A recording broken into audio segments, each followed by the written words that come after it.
Sa video na ito ay pag-uusapan po natin ang pinaka-importanting galaw ng XRP at kung paano ito nakakaapekto sa market dynamics. Ngayon, aalamin na po natin ang malaking balita mula sa Singapore. Nakatanggap si Ripple ng approval mula po sa Monetary Authority of Singapore o MAS para palawakin ang kanilang Major Payment Institution License. Ibig sabihin, mas maraming regulated payment services ang pwede po nilang i-alok sa bansa. Ang expansion po na ito ay hindi lang simpleng legal update. May malaking epekto ito sa adoption ng XRP at RLUSD sa financial institutions at sa global strategy ng Ripple dito sa Asia-Pacific region. At ayan po ang siyang ating pag-uusapan sa video na ito at simulan po natin sa ating unang katanungan kung ano po ba ang ibig sabihin ng Expanded MPI License. Ang Major Payment Institution License ng MAS ay nagbibigay ng regulatory clearance para sa mga kumpanya na mag-operate ng payment services sa Singapore. Ngayon, sa expanded license po ni Ripple ng Ripple Markets APAC or APAC, mas marami silang pwedeng i-offer sa mga banks, fintechs at saka crypto companies. Halimbawa, pwede na nilang i-handle ang full payment life cycle from on-ramp to off-ramp services at pati na rin ang settlement gamit po ang RLUSD at XRP. Ang license na ito ay nagpapatunay na sinusunod ni Ripple ang regulatory standards, compliance, transparency at solid partnership sa MAS. Kaya para sa market, indikasyon ito na seryoso si XRP sa regional adoption. Ngayon ay paano naman po nakakatulong ito sa payment adoption? Sa tulong po ng expanded license, mas madali para sa financial institutions sa Singapore na gumamit ng Ripple payments para sa cross-border at saka digital settlements. Ibig sabihin, mabilis at transparent ang proseso ng money transfer at hindi na kailangan pang i-manage ang komplikadong blockchain infrastructure sa sarili. Pwede rin nilang gamitin ang RLUSD at XRP para mag-settle ng payments na nagiging cost-efficient at saka secure. Ang ganitong setup ay nakakapag-boost ng adoption dahil mas accessible po ang digital assets sa banks at saka fintechs at pinapadali ang integration ng crypto sa kanilang existing payment operations. Ito ay malaking hakbang para sa global expansion ni Ripple dito po sa Asia Pacific. Ngayon, bakit po importante ang Singapore sa global strategy ni Ripple? Ang Singapore ay kilala bilang isang major crypto hub dito sa Asia at halos 70% increase sa on-chain activity ang naitala year over year sa region. Kaya ang presence po ni Ripple sa Singapore ay pivotal sa kanilang long-term growth.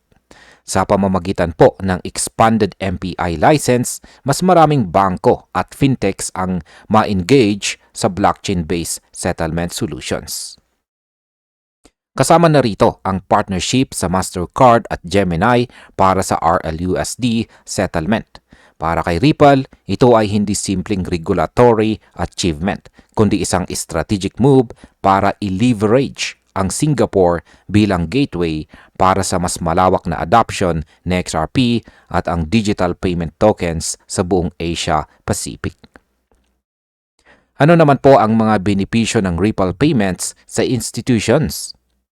Ang Ripple Payments ay nagbibigay po ng full payment infrastructures sa mga business partners. Ibig sabihin, hindi na nila kailangan pang i-manage ang blockchain operations at saka digital asset custody. Ang system ay mabilis, maasahan at saka transparent. Kaya mas madali ang financial settlement gamit ang RLUSD at XRP.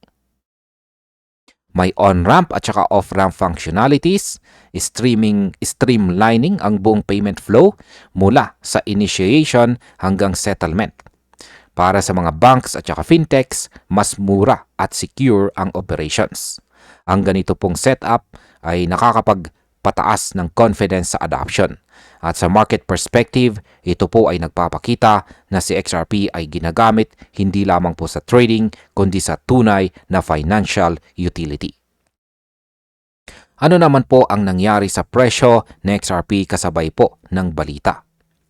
Sa kabila po ng good news, bumagsak ang presyo ni XRP ng mahigit 7% sa intraday movement. Kasalukuyang nagtitrade po siya sa $2.04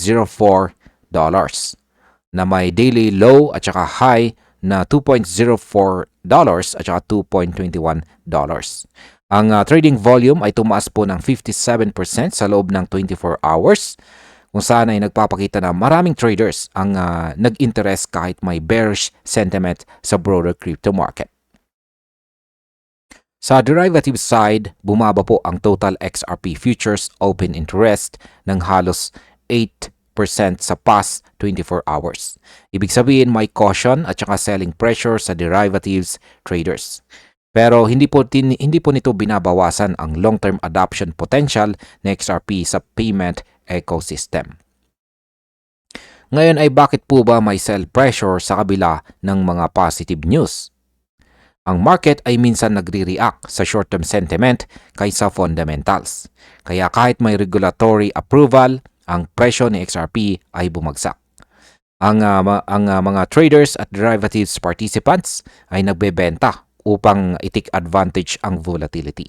Kasabay nito, may broader crypto market sell-off na nakakaapekto po sa lahat ng major assets. Ito rin ay indikasyon na ang market participants ay nagmi-mix ng speculative trading at hedging strategies. Kaya mahalaga pong bantayan ang trading volume at open interest habang sinusuri ang long-term adoption metrics. Para po sa mga long-term holders, ang focus ay dapat sa utility at institutional partnerships kaysa sa immediate price reaction. Ano naman po ang long-term significance ng news na ito? Sa long-term perspective, ang expanded MPI license ni Ripple sa Singapore ay nagpapalakas po ng utility ng XRP bilang digital settlement token. Nagbibigay po ito ng legal at operational confidence sa financial institutions para gamitin ang XRP at RLUSD sa payment operations. Pinapakita rin nito na si Ripple ay committed sa regulatory compliance at transparency dito sa Asia Pacific. Sa future, mas mataas po ang posibilidad ng adoption sa cross-border payments at stablecoin integration. Para po sa market, ito ay isang foundational step para sa long-term growth at paggamit ng XRP sa totoong financial world. Hindi lang presyo ang dapat tingnan, kundi ang network effect at saka institutional engagement. At bilang panghuli ay ano naman ang aking masasabi tungkol dito? Kahit may short-term price dip sa XRP, ang regulatory at saka strategic developments sa Singapore ay hindi po basta-basta mawawala ang impact. Ang expansion ng MPI license ay nagpapakita ng seryosong commitment ni Ripple sa financial innovation at blockchain adoption. Para po sa atin bilang mga traders at long-term holders, ang focus ay dapat sa fundamentals at utility ng token, hindi lamang po sa intraday price swings. Kung tuloy-tuloy po ang adoption at institutional engagement, hindi po malabong maging trigger ito para sa mas malalaking price cycles sa hinaharap. Kaya bantayan po natin ang developments at huwag pong magpadala sa panic selling. At ayan, hanggang dito na lamang po tayo sa video na ito mga ka-crypto. Maraming salamat sa panonood.